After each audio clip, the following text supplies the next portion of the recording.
नमस्कार विद्यार्थी मित्रांनो, सर्वांचं वेलकम आहे आपल्या यूट्यूब चॅनलवरती. महाराष्ट्र पोलीस भरती 2025ची एक्झाम 26मध्ये होणार आहे, म्हणून आपण इथे 2026 लिहिलेलं आहे. तर बघा, 25-26साठी आपण क्वेश्चन अनालिसिस सिरीज चालू केलेली आहे आणि त्याचा आपला हा 49वा पार्ट आहे. तर वेगवेगळे पार्टमध्ये वेगवेगळे सब्जेक्ट आपण कव्हर केलेले आहेत. तर आजच्या या पार्टमध्ये आपण करंट अफेअर तसंच जी केचे क्वेश्चन कव्हर केलेले आहेत, जे इथून मागं आलेल्या एक्झामचे क्वेश्चन आपण इथे घेतलेले आहेत. तर व्हिडिओ शेवटपर्यंत पाहत चला आणि व्हिडिओ जर आवडला तर नक्की लाईक, शेअर आणि सबस्क्राईब करा. तसंच बेल आयकॉनवर प्रेस करा, जेणेकरून नवीन नवीन व्हिडिओची अपडेट तुमच्यापर्यंत येईल. तर बघा, आजचा पहिला क्वेश्चन आहे, संविधान सभेचे अध्यक्ष कोण होते? तर संविधान सभेचे अध्यक्ष डॉक्टर राजेंद्र प्रसाद हे होते, म्हणजेच बी ऑप्शन आपलं करेक्ट आहे. तर त्यांनी संविधान तयार करताना सभेचे कामकाज अत्यंत संयमाने आणि लोकशाही पद्धतीने चालवले होते. तसंच ते पुढे भारताचे पहिले राष्ट्रपती पण झाले होते. राष्ट्रपती नंतर झाले ते. पुढचा प्रश्न पाहूया. डिप्रेस्ड क्लासेस मिशन ही संस्था कोणी सुरू केली? तर डिप्रेस्ड क्लासेस मिशन ही संस्था विठ्ठल रामजी शिंदे, म्हणजेच बी ऑप्शन आपलं करेक्ट आहे, तर यांनी सुरू केलेली आहे. तसंच समाजातील मागास व अस्पृश्य घटकांच्या शिक्षण, सामाजिक उन्नतीसाठी त्यांनी या डिप्रेस क्लासेस मिशनद्वारे त्यांनी महत्त्व दिलेलं होतं आणि त्यांना पुढे आणण्यासाठी अशा प्रकारे त्यांनी वेगवेगळ्या संस्था स्थापन केल्या होत्या. पुढचा प्रश्न पाहूया. भारतात बनवलेला भारताचा पहिला दूरसंचार उपग्रह कोणता? तर याचं करेक्ट आन्सर आहे ॲपल, म्हणजेच सी ऑप्शन आपली ते करेक्ट आहे. तर बघा, ॲपल हा जो उपग्रह आहे तो हा भारतात तयार केलेला पहिला दूरसंचार उपग्रह होता आणि 1981मध्ये तो प्रक्षेपित झाला. तसंच उपग्रह तंत्रज्ञानात भारताची क्षमता सिद्ध झाली आपल्या ॲपलमुळे. तर बघा, ॲपल म्हणजे काय, तर त्याचं लॉंग फॉर्म पण लक्षात असू द्या, एरियन पॅसेंजर पेलोड एक्सपेरिमेंट. तर असा त्याचा लॉंग फॉर्म आहे, तो पण लक्षात असू द्या. पुढचा प्रश्न आहे, संयुक्त राष्ट्राने आंतरराष्ट्रीय महिला वर्ष म्हणून कोणते वर्ष घोषित केले? तर आंतरराष्ट्रीय महिला वर्ष म्हणून घोषित केलेला आहे संयुक्त राष्ट्राने 1975. तर बघा, हा प्रश्न पण आपला आता जी राज्यसेवेची एक्झाम झालेली आहे त्याच्यावर त्या एक्झाममध्ये हा क्वेश्चन आला होता. तर आंतरराष्ट्रीय महिला वर्ष 1975 हे आहे घोषित केलेलं आहे. तसंच महिलांच्या हक्काबाबत जागरूकता वाढवण्यासाठी तसंच समानतेचा संदेश देण्यासाठी अशा प्रकारे वेगवेगळे उद्देश ठेवून हा आंतरराष्ट्रीय महिला वर्ष ते सेलिब्रेट केलेलं आहे, म्हणजे घोषित केलेलं आहे. पुढचा प्रश्न पाहूया. प्रामुख्याने नायट्रोजनचा वापर कशासाठी केला जातो? तर नायट्रोजनचा वापर खाद्यपदार्थ हवाबंद ठेवण्यासाठी केला जातो. हा पण क्वेश्चन राज्यसेवेला पण विचारलेला आहे, पोलीस भरतीला तर खूपदा विचारलेला आहे, म्हणजे बी ऑप्शन आपलं करेक्ट आहे. खाद्यपदार्थ हवाबंद म्हणजे जे पॅकेज असतात, पॅकिंगचे जे खाद्यपदार्थ असतात त्यामध्ये नायट्रोजन भरलेला असतो. अन्नपदार्थ दीर्घकाळ टिकण्यासाठी तसेच ताजे ठेवण्यासाठी अशा प्रकारे नायट्रोजनचा वापर केला जातो. तो काय करतो, तर ऑक्सिजनला दूर ठेवतो, त्यामुळे अन्न खराब होण्याची प्रक्रिया मंदावते. जर अन्नपदार्थापर्यंत ऑक्सिजन पोहोचला तर अन्नपदार्थ खराब होतो, परंतु नायट्रोजन ऑक्सिजनला तिथपर्यंत पोहोचू देत नाही, त्यामुळे अन्नपदार्थ खराब होत नाही. तर बघा, पुढचा प्रश्न पाहूया. पंतप्रधान इंदिरा गांधी यांनी 1969 साली किती बँकाचे राष्ट्रीयकरण केले? तर याचं करेक्ट आन्सर आहे बी ऑप्शन, 14 बँकेचे राष्ट्रीयकरण केलेले आहे. कधी? तर 1969 साली 14 बँकेचे राष्ट्रीयकरण केलेलं आहे इंदिरा गांधीने. तर ते 14 बँकेमुळे राष्ट्रीयकरण केल्यामुळे काय झालं, बँकिंग सेवा ग्रामीण तसंच दुर्बल घटकापर्यंत पोहोचण्याला मदत झाली, त्यामुळे राष्ट्रीयकरण केलेलं आहे.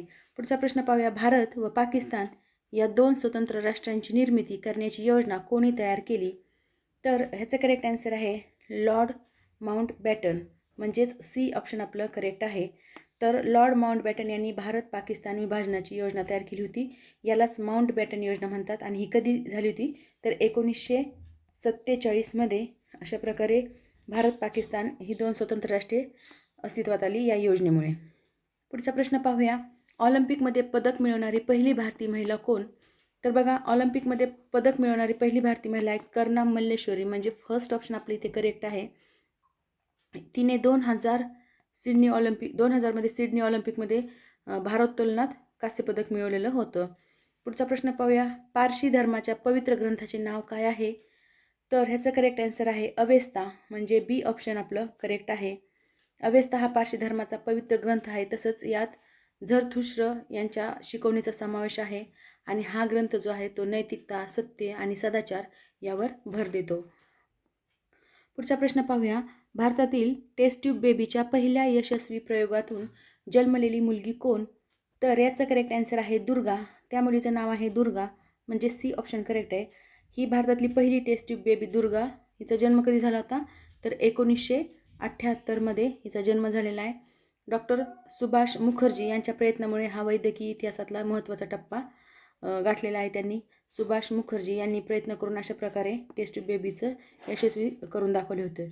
पुढचा प्रश्न आहे भारतातील सर्वात प्राचीन पर्वतरांग कोणती आहे? तर भारतातली सर्वात प्राचीन पर्वतरांग आहे अरवली, म्हणजे सी ऑप्शन आपलं करेक्ट आहे.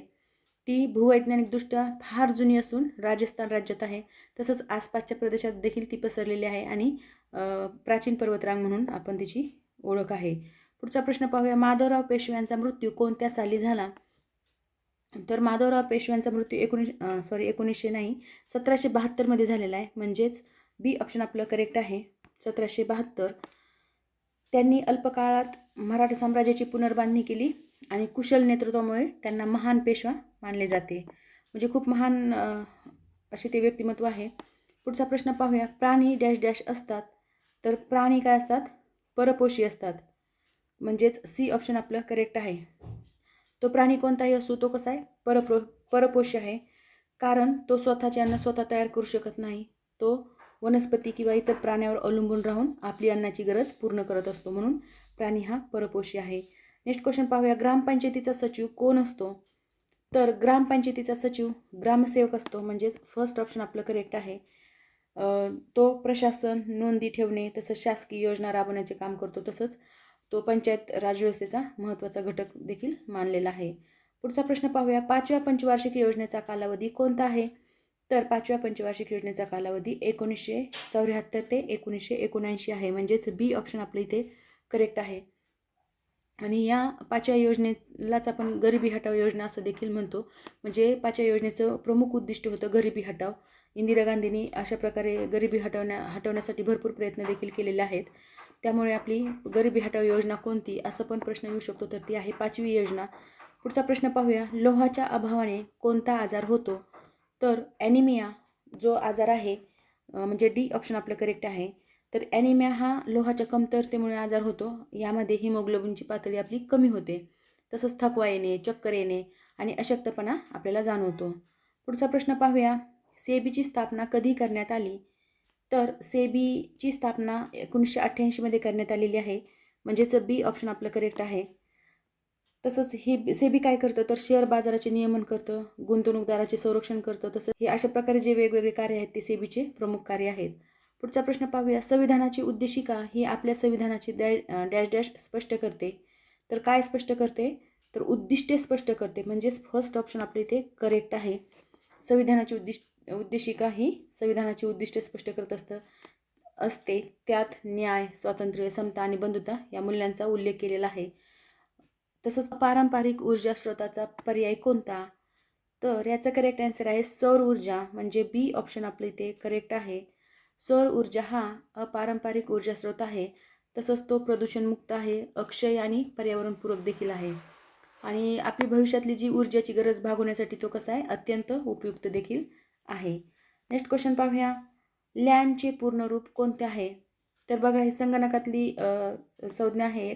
लॅन म्हणजे लोकल एरिया नेटवर्क, इथे करेक्ट आहे. लोकल एरिया नेटवर्क लॅनचा लॉंग फॉर्म आहे तो. आणि हे काय करतं तर मर्यादित क्षेत्रात संगणकांना जोडण्यासाठी ह्याचा वापर केला जातो लॅनचा. जसं की एखादी शाळा आहे, मग शाळेमध्ये ऑफिसमध्ये संगणक असेल किंवा वेगवेगळ्या वर्गात संगणक बसवलं किंवा एखादं कार्यालय ऑफिस आहे, तर त्या ऑफिसमध्ये पण अशा प्रकारे वेगवेगळे संगणकांचं नेटवर्क एकत्र करून हे कार्य करतं. लॅन जे आहे ते लोकल एरिया नेटवर्क ते पुरवत असतं. तर पुढचा प्रश्न पाहूया. पोलीस दलातील DGPचे पूर्ण रूप काय? तर बघा, DGPचे पूर्ण रूप आहे option C, director general of police, म्हणजेच सी ऑप्शन आपल्या इथे करेक्ट आहे. DGPचा लॉंग फॉर्म आहे तो. आणि हे राज्यातील पोलीस दलाचे सर्वोच्च पद असून संपूर्ण पोलीस प्रशासनाचं ते नेतृत्व करत असतात. नेक्स्ट क्वेश्चन आहे. नांदूर मधमेश्वर पक्षी अभयारण्य कोणत्या जिल्ह्यात आहे? तर याचा करेक्ट आन्सर आहे सी ऑप्शन, नाशिकमध्ये आहे. हे नांदूर मधमेश्वर पक्षी अभयारण्य कुठे? नाशिकमध्ये आहे. आणि हे रामसर स्थळ म्हणून देखील म्हणजे त्याची गणना केलेली आहे रामसर स्थळ यादीमध्ये. तसंच स्थलांतरित पक्ष्यासाठी देखील ते प्रसिद्ध आहे. पुढचा प्रश्न पाहूया. महाराष्ट्रात एकूण किती पोलीस आयुक्तालय आहेत? तर ह्याचं करेक्ट आन्सर आहे 12, म्हणजे सी ऑप्शन आपले इथे करेक्ट आहे. महाराष्ट्रात एकूण 12 पोलीस आयुक्तालय आहेत आणि मोठ्या शहरामध्ये कायदा व सुव्यवस्था राखण्यासाठी अशा प्रकारे आयुक्त कार्यालय कार्यरत आहेत. नेक्स्ट क्वेश्चन आहे, गाविलगड डोंगर महाराष्ट्रात कुठे आढळतात? तर हे अमरावती जिल्ह्यामध्ये आढळतात, म्हणजेच डी ऑप्शन आपलं करेक्ट आहे. गाविलगड डोंगर अमरावती जिल्ह्यात आहेत आणि हे कोणत्या पर्वतरांगेत? तर ही आहे सातपुडा पर्वतरांग जी आहे त्या सातपुडा पर्वतरांगेचा भाग आहे. तसंच ऐतिहासिक गाविलगड किल्ल्यासाठी हा प्रसिद्ध देखील आहे.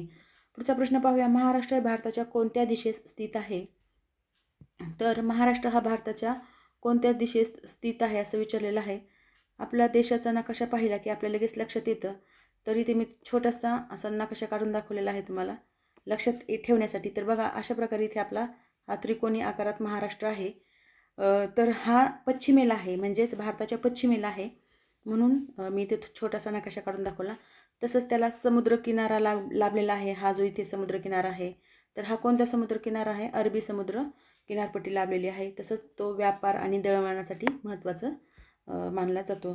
तर बघा मित्रांनो, अशा प्रकारे आपण इथे 25 क्वेश्चन आणि त्याचा अनालिसिस घेतलेला आहे, जे की सर्व कोणतीही एक्झाम असो, सरळ सेवेची असो, कंबाईनची असो, त्या एक्झामसाठी अशा प्रकारचे क्वेश्चन तुम्हाला उपयुक्त ठरणार आहेत आणि भरपूर फायदा देखील होणार आहे. क्वेश्चन कशा प्रकारे टॅकल करायचा काय, तर आपण ह्याच्यामध्ये सविस्तर अनालिसिस देखील केलेला आहे. व्हिडिओ कसा वाटला ते नक्की कमेंट बॉक्समध्ये कळवा. तुमच्या फ्रेंडला जास्तीत जास्त शेअर करा आणि लाईक देत चला. तसंच बेल आयकॉनवर देखील प्रेस करत चला आणि सबस्क्राईब करा. Thank you very much.